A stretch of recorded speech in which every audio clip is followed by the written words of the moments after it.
relationships, whether it be housemates, friends, family, and of course, girlfriends and boyfriends, can experience ups and downs. Welcome, I'm Tiffany, and I work with Family Life, a Christian charity that helps people have healthier and happier relationships. It's easy to think that relationship stuff is for when, well, you're in a relationship, but all relationships, whether it be housemates, friends, family, and of course, girlfriends and boyfriends, can experience ups and downs. At university, these relationships can be the source of our biggest blessings, but also our biggest frustrations and anxiety. We all know that relational health is important. To help you develop good relationship habits, we've gathered together some of our top relationship tips to keep that frustration and anxiety to a minimum. So let's start with communication.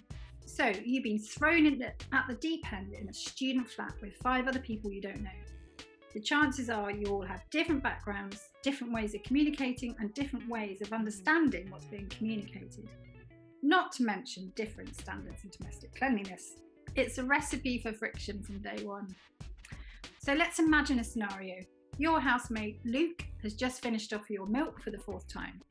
You know it's him because he has a nice milky white moustache and your bottle with your name on it is left empty on the side. Blimey, he hasn't even bothered to recycle the empty bottle. Here's what not to do. Don't walk away refusing to discuss the issue. It's just going to build resentment. Don't grumble to your other flatmates about Luke. I mean, really, what are you hoping that's going to achieve?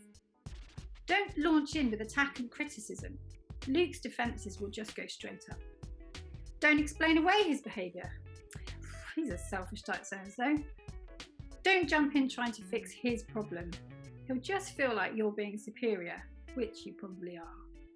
So here are some alternatives. Think before you speak. Count to 10. Getting angry rarely solves the problem. Be open. Express your thoughts and feelings using I statements.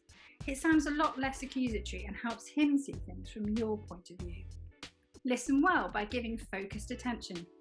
Give the lad a chance to answer for himself. There may even be a reason for his inconsiderate behaviour. Seek to understand before being understood. It's not all about you. Check your understanding using clarifying questions. So you thought the university delivers the milk and was for anyone to use?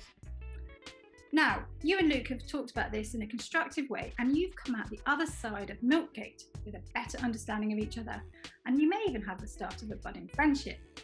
Here are some ways that you could continue to deepen that friendship. Share your feelings, positive and negative. This shows that you value the other person. Acknowledge your weaknesses and failures. This shows that you trust the other person. Disclose your doubts. This shows that you value their opinion.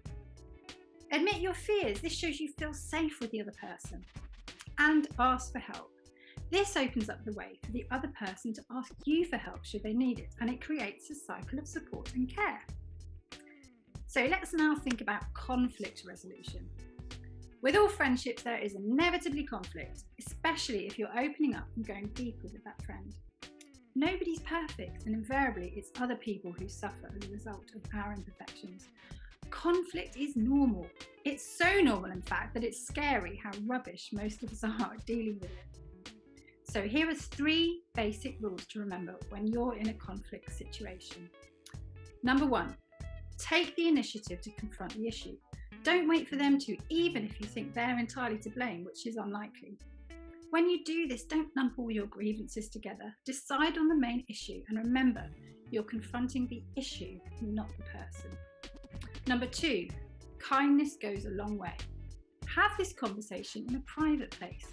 Don't assume the worst or attribute motives to someone else's behaviour. Speak in I statements, not in accusatory ones. Listen to their side of the story and make sure you understand their side by asking clarifying questions. And number 3, forgiveness is a powerful thing. The purpose of resolving conflict is to be able to move on, hopefully with an even stronger friendship. It's not about you airing your opinions about how you've been wronged. In order for this to truly happen, there needs to be forgiveness, which is about letting go of the hurt and not holding something against that person anymore. It's costly, but it's key for good relational, emotional and mental health. So that's it. I hope you found this helpful. You can find more relationship resources on our website, www.familylifeuk.org.